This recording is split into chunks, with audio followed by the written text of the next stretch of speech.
He's St. Carlo. Ito yung nagawa namin na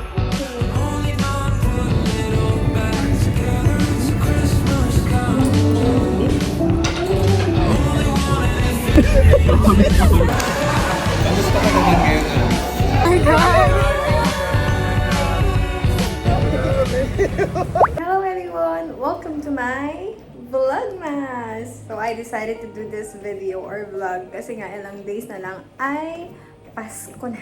Yes, Pasko na, and eto gusto ko na din i-document yung mga pangyayari sa akin since magki-Christmas na nga, saka ano ba yung mga gawain namin dito or ano yung mga personal matters ko ngayong Pasko. And as you all know, I'm a Catholic, Roman Catholic, and we celebrate Christmas, of course, and the birth of Christ, di ba?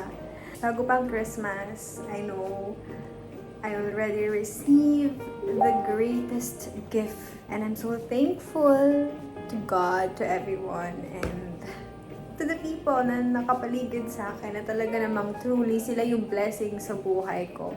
And now, as you can see, nandito ako sa aming parish SOCOM office, or kung familiar kayo sa social communication ministry sa mga parishes. Andito ako. At yung nakikita nyo sa aking likod ay pakita ko sa inyo, St. Carlo Acutis. And he's St. Carlo Acutis, newly canonized saint, and he's a millennial saint. Di ko alam kung familiar kayo sa kanya, pero dito lang, September 7, 2025, na-canonize siya as saint. And he's a millennial saint. Saan siya popular? He's very devoted when it comes to attending Holy Mass. Halos every day nag-attend siya at his young age. And he has a talent sa programming or web programming. Basta mga about internet, mga social media, ganyan. And he used his talent para ma-share yung word ni God.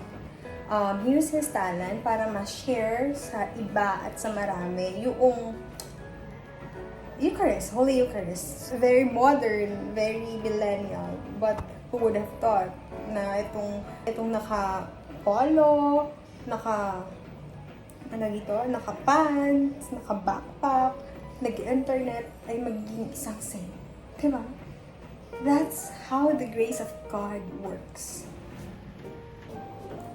So, i-share ko na sa inyo kung bakit ako nandito. Today is November 15. And, syempre, bukas ay simbang gabi na. What is happening sa printer? Anyways. Yun nga. Bukas ay simbang gabi na, November 16, 4 a.m. dito sa parish. Pero hindi ako makasimba kasi meron akong maasikasuhin sa Manila. So, I'm praying for it talaga. I'm praying for it. Ito ko ano may asikasuhin ko. Hindi ko siya kaya share pa. But yun, so pinaprepare ko lang ang mga kakailanganin bukas ng SOCOM. Kasi nga meron kaming IGP or Income Generating Project na kung saan yung mapagbebentahan namin ay dadalhin sa fund ng SOCOM para makapag-provide kami ng mga kailangan for SOCOM na gagamitin din naman sa mga misa and event dito sa simbahan. And at the same time, meron din ditong IGP ang mga scholars ng parish. Kaya, yun, pinaprepare ko lang para mamaya ay bibilin ko na lang, and then, yun, bukas sila na ang gagawa-gawa.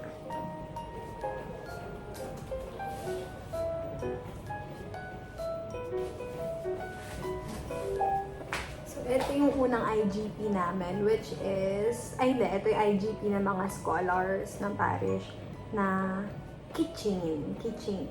Hello everyone, I'm back. So, ito na yung ginagawa ko kanina na kitchen. Pero bago ang lahat, papakilala ko muna sa inyo si Nicole. Nicole.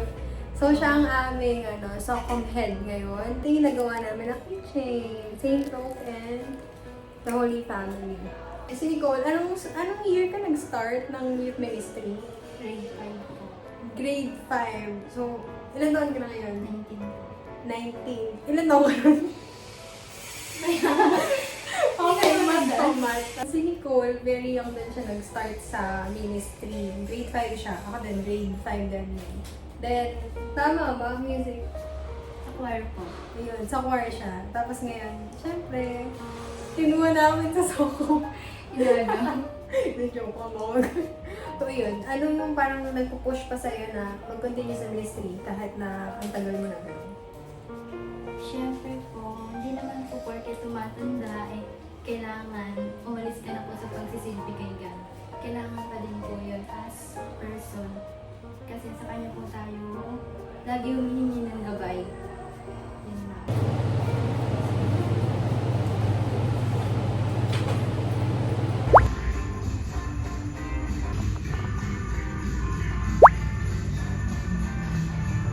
Good morning! Dito na ako sa Manila, 7 a.m. Around 7 a.m. Tapos, ang ano ko kasi 10 a.m. pa ang aking schedule. So, nag-stop by muna ako. Nag-breakfast na ako dito kasi nga, tuloy-tuloy na gagawin ko mamaya hanggang, 10 a.m. to 3:30 p.m. Hindi ko alam kung makakapag-lunch ako, pero ang plan ko is after na ng gagawin ko saka ako mag-lunch. Ayun.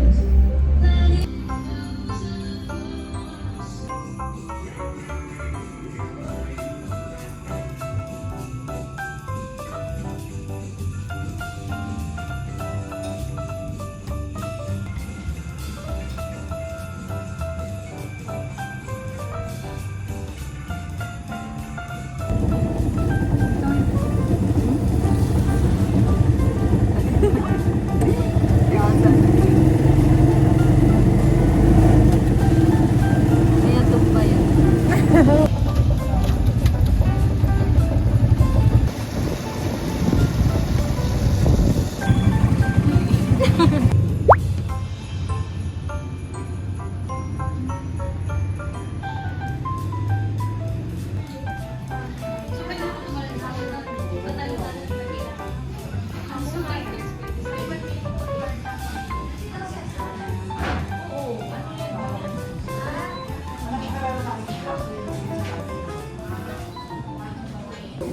Isa pong beef pepper rice.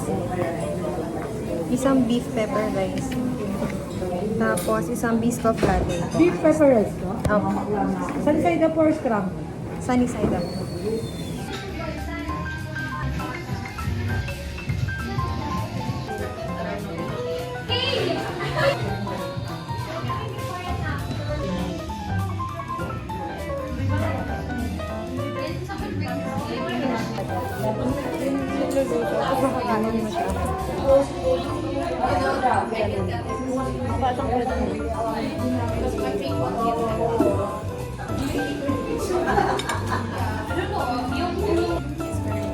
Try mo. Try.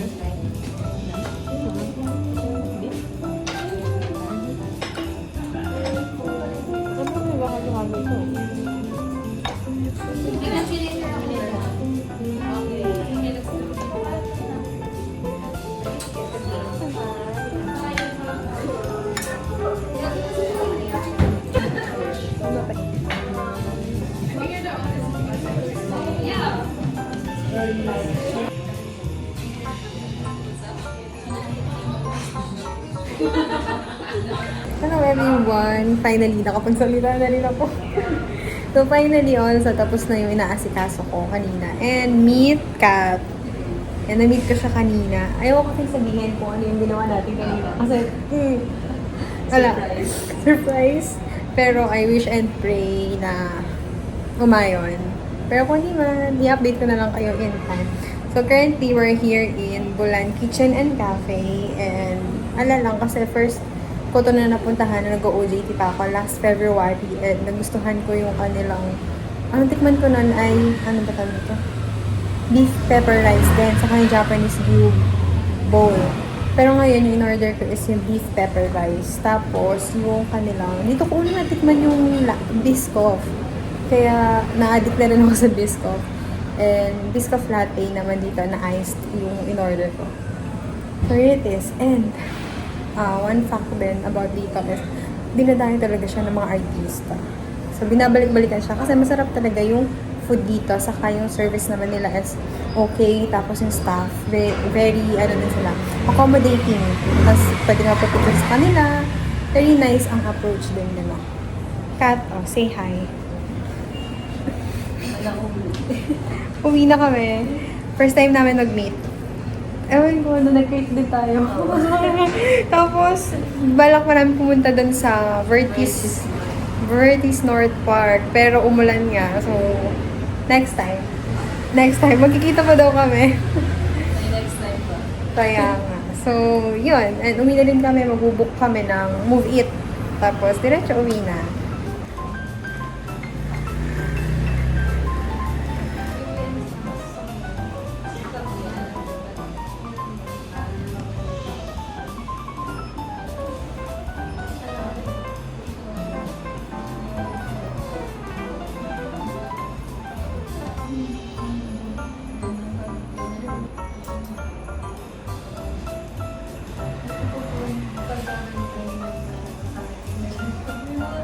Bye-bye. Kuya, nag-video ako. Okay lang yun. Naririnig. Okay lang sa inyo, naririnig ko. Naka-video. Nagdo-document po ako. Hindi, okay lang po. Okay lang po sa inyo. Okay lang. Naririnig.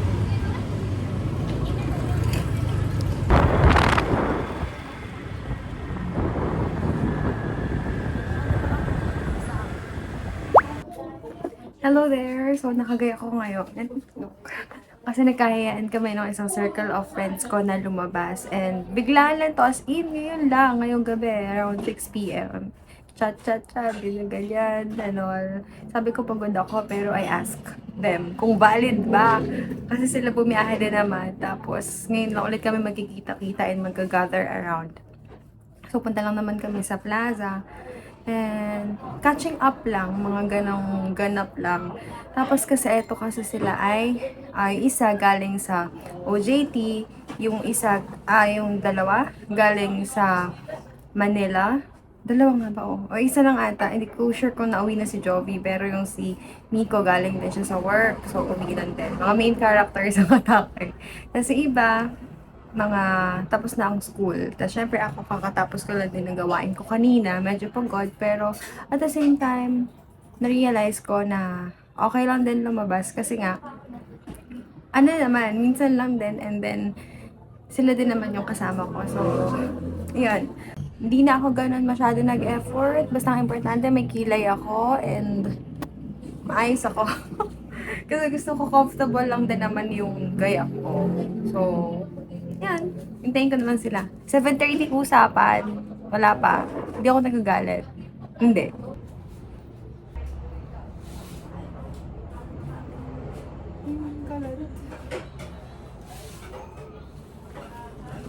Ayan, di na rin pala ako nag-effort sa lipstick kasi nga kakain din naman, bubura din. And may stress lang ako na hindi pantay yung lipstick ko. So, tara! Parang wala sa dudo. Naman pati yung katabi ko, brown. White. Gagi. Para kung ano din eh. Joji, tinungan mo kayo yung sarili mo ng ilaw. Parang, Ikaw naman ka ano dyan. ka dyan? Dark mode. Yan, ganun.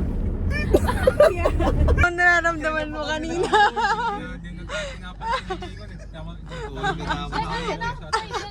Ano nararamdaman mo? Okay lang ba, Tinis? Baka naman mamaya si Joji Eka mo dyan. Ano? Masama ng tingin ni Yuris. Joji ah. Bukas eh. Sige, kayo na para ano, nagulat.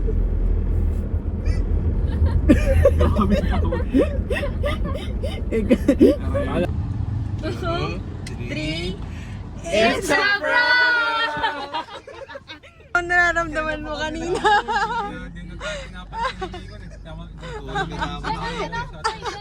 Ano nararamdaman mo? Ano nararamdaman mo? Wala. Masaya. Masaya. Mag-isa na ka lang sa likod, di ba? Naramdaman mo ba? Ano? Hindi mo... Sabi ko kay G, buksan ako yung sound. Sabi ko, di ako pinansin niya. Wala, hindi ako naman si G. Ayan, so finally natuloy kami dito sa... Natuloy din kami kasi ano namin, anniversary namin ngayon. Friendship anniversary. And dito kami natuloy sa Diwara. Ano ba? Diwara, ano to? Rot? Diwara Food House. Sa Gapan.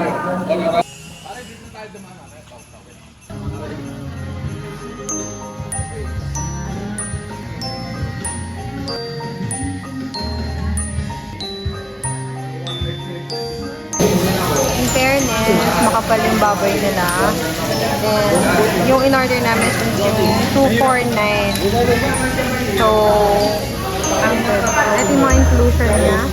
Mas marami siya compare din sa 199. Yung pinakamura is yung 199.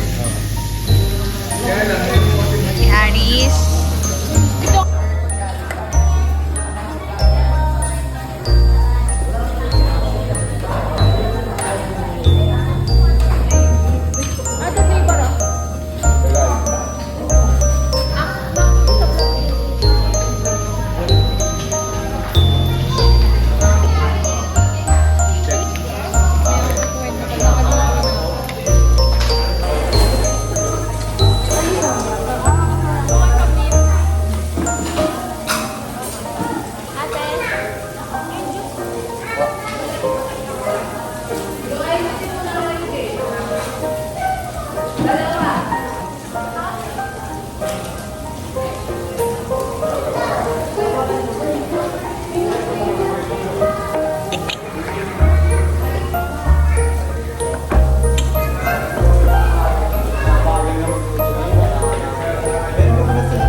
Kamote. Mag-kiss tayo. Sige. Kamusta ka naman ngayon, Aris? Sulit sa kamote. Ano yung pinaka-best dito? Ako nagustuhan ko yung kimchi. Ako yung kamote. Ang gusto naman. Wala na ano yung bilog. Ganun ba rin ah? Zero. Meron na. Naman na. Kaso ano yun. Tapos yung baboy nila, ano, okay siya. Kasi hindi siya, yung manipis na manipis. Kaya din siya masarap sa batok. So best sa akin, kamote, kimchi, saka yung baboy. Kayo. Yung sauce nila. Sarap yun. Gochujang ba yun? Kakamote.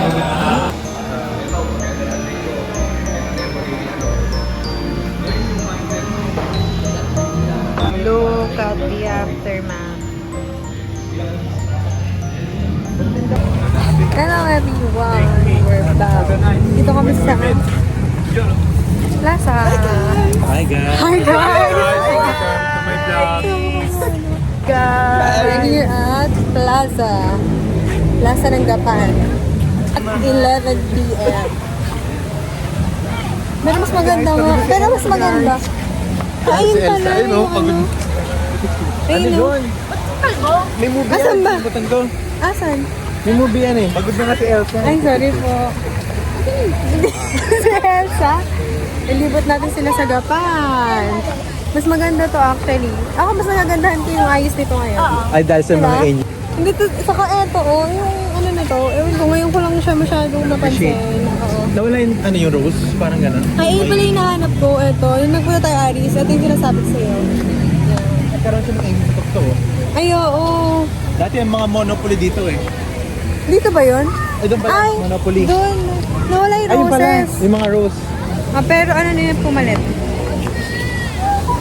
Pero doon din yun ata dati. Yan, dito po ang Gapan. Ito ang Pasko sa Gapan. Nakita nyo ba yan? Eye of Gapan. Mowa ay Gapan ay pala. Pero mga kanya. Ferris wheel. Ang aming Christmas tree. Ganda. Meron Ganda ka, no? actually. Bansang post ni Nico yan.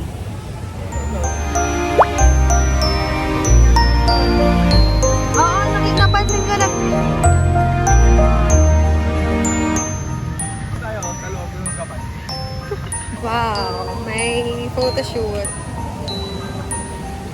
Aris, gusto ko yung dumada pa. Patingin. Medyo blurred ano. Medyo.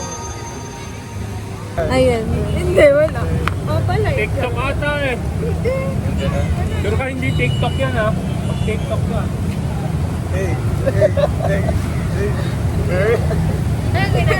Papalay. Ito. TikTok ata. Gawin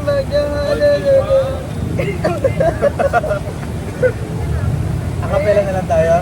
Okay. 1, 2, 3, go. Kain ka na ba?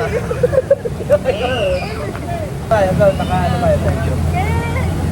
Yes, tama ka? Gusto ko sa unahan. Like kita. Lagi ganun. Lagi.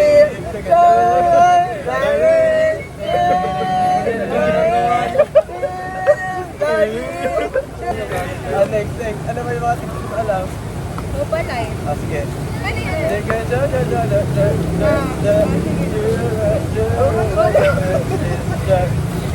Palay. Hindi ko din alam yun eh.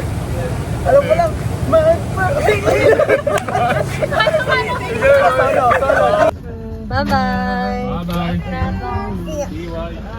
Ito lang ba? Bye! Thank you, Ken! Hello dear! So bago ko i-end itong part na to, ay quick fact lang na ngayon ay friend anniversary namin na mga friend na kasama ko. And alam nyo ba na on a random day lang ng simbang gabi na buong friendship namin, and now 3 years ng aming friendship, and I'm so thankful and grateful sa friendship that we have.